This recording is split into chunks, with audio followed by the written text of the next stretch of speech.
Hello दोस्तों, ठंड का मौसम आ गया है और आप अगर गीज़र लेने की सोच रहे हैं और कंफ्यूज हैं कि कौन सा गीज़र आपके लिए बेस्ट होगा, तो इस वीडियो में मैं आपको गीज़र के सभी टाइप्स और टेक्नोलॉजी के बारे में डिटेल से बताने वाला हूं, ताकि आपको अपने लिए सबसे बेस्ट गीज़र चुनने में आसानी हो सके। तो दोस्तों, सबसे पहले बात करते हैं गीज़र के टाइप्स की। तो गीज़र्स मेनली 3 टाइप्स के होते हैं। एक इलेक्ट्रिक गीज़र जो इलेक्ट्रिसिटी से चलता है, एक गैस गीज़र जो एलपीजी गैस से चलता है, और एक सोलर गीज़र जो धूप से पानी को गर्म करता है। तो सबसे पहले बात करते हैं इलेक्ट्रिक गीज़र की, क्योंकि ये गीज़र सबसे ज़्यादा पॉपुलर है और उन एरियाज़ के लिए बेस्ट है जहाँ इलेक्ट्रिसिटी हमेशा रहती है। तो इलेक्ट्रिक गीज़र्स भी कई टाइप्स के होते हैं। एक तो इलेक्ट्रिक इमर्सन रॉड होता है। ये रियल गीज़र नहीं है पर सबसे सस्ता होता है।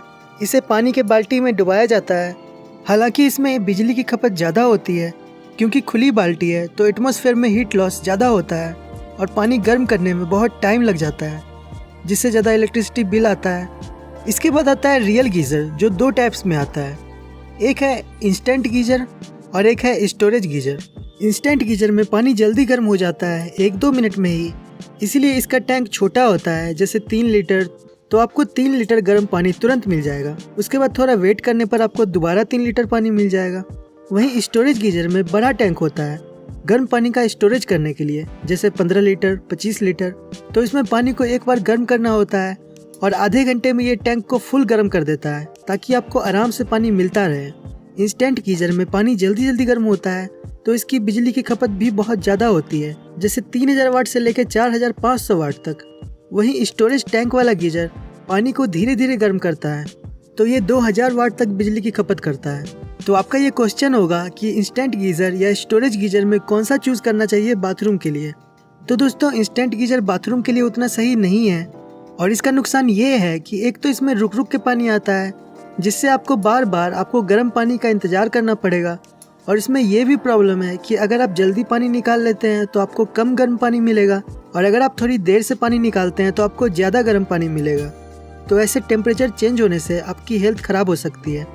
और इंस्टेंट गीज़र के साथ अगली प्रॉब्लम ये है कि इलेक्ट्रिसिटी ये बहुत यूज़ करता है, जैसे 3000 वाट से लेकर 4500 वाट तक। तो एक तो जैसे कई लोगों के पास 2 किलोवाट से ज़्यादा का कनेक्शन नहीं होता, या अगर है भी तो इसे ऑन करने से घर का वोल्टेज लो हो जाएगा। और अगर सभी लोग इंस्टेंट गीज़र एक साथ एक ही टाइम में यूज़ करेंगे तो ट्रांसफार्मर पर भी लोड आएगा, जो अच्छी बात नहीं है। तो मेरे ख्याल से इंस्टेंट गीज़र बाथरूम में नहाने के लिए सही ऑप्शन नहीं है। अगर सिर्फ एक पर्सन के लिए खरीद रहे हैं तो इंस्टेंट गीज़र चल जाएगा, पर अगर पूरी फैमिली के लिए है तो इंस्टेंट गीज़र अच्छा सोल्यूशन नहीं है।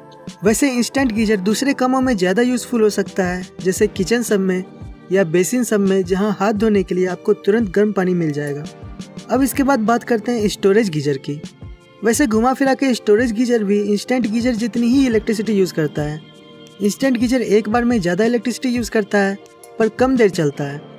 स्टोरेज गीज़र कम इलेक्ट्रिसिटी यूज़ करता है पर ज़्यादा देर चलता है, तो बिजली की खपत लगभग बराबर ही है। पर इसकी बेहतर बात यह है कि एक टाइम में ये कम ही बिजली खाता है, तो पूरे घर या सिस्टम पर ज़्यादा लोड नहीं आएगा।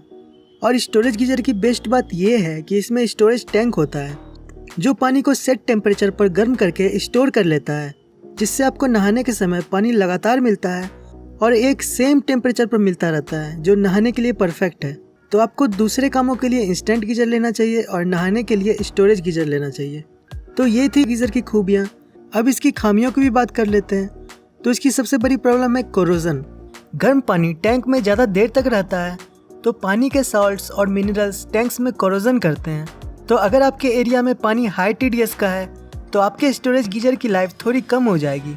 तो इससे ये भी प्रूव होता है कि इंस्टेंट गीज़र की लाइफ स्टोरेज गीज़र से ज़्यादा होती है, क्योंकि इसमें स्टोरेज नहीं होता पानी का, तो कोरोजन भी बहुत कम होता है। पर स्टोरेज टैंक की लाइफ उतनी भी कम नहीं होती। कई कंपनी अपने टैंक पे 7 साल तक की वारंटी देती है, क्योंकि ये सब कंपनी अपने टैंक्स में एंटी कोरोजन मटेरियल्स लगाती है, जिससे टैंक की लाइफ बढ़ जाती है। जैसे स्टेनलेस स्टील का टैंक होता है और उसके अंदर कंपनी एक एनोड रॉड डालती है, जो नॉर्मली एल्यूमिनियम या मैग्नीशियम का होता है। मैग्नीशियम हो तो ज़्यादा बेहतर होगा। तो ये एनोड खुद का बलिदान दे देता है और खुद ख़त्म हो जाता है और टैंक को कोरोजन से बचा लेता है। इसके अलावा भी कोरोजन से एक्स्ट्रा प्रोटेक्शन के लिए टैंक के अंदर वाले वाल में पॉलीमर या ग्लास की कोटिंग की जाती है, जिससे पानी से होने वाली कोरोजन और भी बहुत कम हो जाती है। और अगर आप कोई गीज़र ले रहे हैं और आपके एरिया का पानी हार्ड है तो आप मैग्नीशियम एनोड और गीजर के टैंक की इनर कोटिंग जरूर देखें कि उसमें क्या लिखा है, पाउडर कोटिंग या ग्लास लाइन कोटिंग या विट्रस इनामेल या ब्लू सिलिकन या डायमंड इनामेल कोटिंग। तो पॉलीमर वाली कोटिंग ज़्यादा बेहतर एंटी कोरोजन प्रोटेक्शन देती है, पर ग्लास लेयर से भी एक्स्ट्रा इंसुलेशन मिलता है जिससे पानी ज़्यादा देर तक गर्म रह सकता है। तो इंसुलेशन भी बहुत इंपॉर्टेंट चीज़ है कि पानी की हीट लॉस कम से कम हो ताकि पानी जल्दी गर्म हो और ज़्यादा देर तक गर्म रह सके। तो इसके लिए स्टेनलेस स्टील टैंक बेस्ट है और इसमें ग्लास कोटिंग और टैंक और गीज़र के वाल के बीच फोम डालने से इंसुलेशन बढ़ती है जिससे हीट लॉस और भी कम होती है। तो इसी इफ़िशियंसी से गीज़र की स्टार रेटिंग भी डिफाइन होती है जिसमें इसकी स्टैंडिंग लॉस कैलकुलेट की जाती है और ये जितना कम हो उतना अच्छा होता है। तो इसमें आपको ज़्यादा सोचने की ज़रूरत नहीं है, आप सीधे 5 स्टार की गीज़र ले सकते हैं। इसके अलावा कुछ इंपॉर्टेंट चीज़ें और भी हैं जिसके बारे में आपको जानना चाहिए। जैसे अगर आप किसी बिल्डिंग में रहते हैं जिसमें कई सारे फ्लोर्स हैं तो उसमें पानी की टैंक बहुत ऊपर होती है तो पानी का प्रेशर भी बहुत ज़्यादा होता है, तो आप मिनिमम 8 बार प्रेशर वाली ही गीज़र खरीदें। और अगर नॉर्मल 1-2 फ्लोर के घर में आप रहते हैं तो 6 बार की गीज़र भी ले सकते हैं। तो दोस्तों ये हो गया इलेक्ट्रिक गीज़र। अब इसके बाद बात करते हैं गैस गीज़र की। तो गैस गीज़र बिल्कुल भी इलेक्ट्रिसिटी यूज़ नहीं करता और ये LPG या प्रोपेन गैस पे काम करता है। तो अगर आपके एरिया में इलेक्ट्रिसिटी हमेशा नहीं रहती और आपके घर में एक्स्ट्रा LPG गैस सिलेंडर या इसकी पाइपलाइन है तो आप गैस गीज़र खरीद सकते हैं। इसमें नॉर्मली इलेक्ट्रिक गीज़र से कम खर्च होता है पानी गर्म करने में। इसमें बर्नर लगा होता है जो गैस का यूज करके जलता है और पानी को गर्म करता है। इस बर्नर को जलाने के लिए स्पार्क करने के लिए 2 बैटरी लगती है। तो बिना इलेक्ट्रिसिटी के अगर आप पानी गर्म करना चाहते हैं तो गैस गीज़र बेस्ट सोल्यूशन है। पर इसके कुछ नुकसान भी हैं क्योंकि गैस को यूज़ करने के कारण इससे कार्बन मोनोऑक्साइड जैसे फ्यूम्स निकलते हैं जो आपकी सेहत के लिए हानिकारक है। इसलिए गैस गीज़र को बाथरूम में नहीं लगाना चाहिए क्योंकि अगर बाथरूम का वेंटिलेशन अगर सही ना हो तो बाथरूम में फ्यूम्स भर सकता है। और चूँकि इस गीज़र में आग भी जलती है तो आग जलने के लिए ऑक्सीजन चाहिए और वो बाथरूम की ऑक्सीजन भी खींच लेता है जिससे आपको सांस लेना भी मुश्किल हो जाएगा। और इसी कारण से कई लोगों की बाथरूम में जान भी जा चुकी है। तो अगर आप गैस गीज़र को चुनते हैं तो आप गीज़र को बाथरूम के बाहर ही इंस्टॉल करें अपनी सेफ्टी के लिए, बाथरूम में ना लगाएं।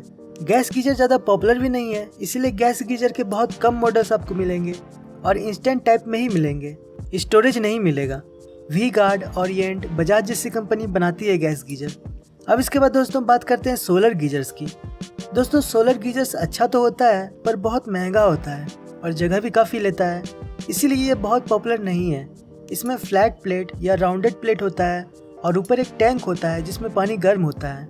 जहाँ इलेक्ट्रिक गीज़र और गैस गीज़र आपको 5000 के रेंज में आसानी से मिल जाएंगे, वहीं सोलर गीज़र आपको कम से कम 15000 लगेगा। पर एक बार खरीद लेने के बाद इसमें कोई भी खर्चा नहीं पड़ेगा आपको। तो दोस्तों ये थे गीज़र्स के मेन टाइप और फीचर्स। अब कुछ एक्स्ट्रा फीचर की भी बात कर लेते हैं। जैसे न्यू स्मार्ट गीज़र्स में होते हैं, जैसे वाईफाई से, मोबाइल ऐप से आप गीज़र को कंट्रोल कर सकते हैं, या फिर किसी गीज़र में स्क्रीन भी होता है, या और भी कई सारे कूल फीचर्स। पर ये सब कोई ज़रूरी फीचर्स नहीं है और इन सब फीचर के कारण गीज़र की प्राइस भी बढ़ जाती है। तो ये आपकी चॉइस है, सिंपल गीज़र लें या लग्जरी गीज़र लें। तो ये तो इम्पॉर्टेंट फीचर नहीं है, पर कुछ इम्पॉर्टेंट फीचर हैं जो आपको ज़रूर चेक करना चाहिए। जैसे child lock feature, pressure valve जो प्रेशर बढ़ाने पे पानी निकाल देगा और टैंक फटने से बचा लेगा, टेम्परेचर कट ऑफ और टाइमर, सर्किट ब्रेक, फ्यूज जैसी कई चीज़ें इंपॉर्टेंट हैं। तो दोस्तों ये हो गई गीज़र को खरीदने की गाइड। अब अगर शॉर्ट में रिवाइज करें तो आपको इलेक्ट्रिक या गैस गीज़र में से कोई एक चुनना है। इलेक्ट्रिक गीज़र में आपको इंस्टेंट और स्टोरेज दोनों मिल जाएगा और गैस में सिर्फ इंस्टेंट मिलेगा। टैंक आपको स्टेनलेस या टाइटेनियम स्टील की होनी चाहिए, कॉपर की नहीं, और उसके अंदर ग्लास या पॉलीमर की कोटिंग हो कोरोजन से बचाने के लिए। एनोड मैग्नीशियम की हो, हीटिंग एलिमेंट कम से कम कॉपर हो और सारे कन्वीनियंट फीचर और सेफ्टी फीचर्स भी हो, 5 स्टार रेटिंग हो और ज़्यादा वारंटी भी हो। तो दोस्तों ये थी गीज़र खरीदने की कंप्लीट गाइड।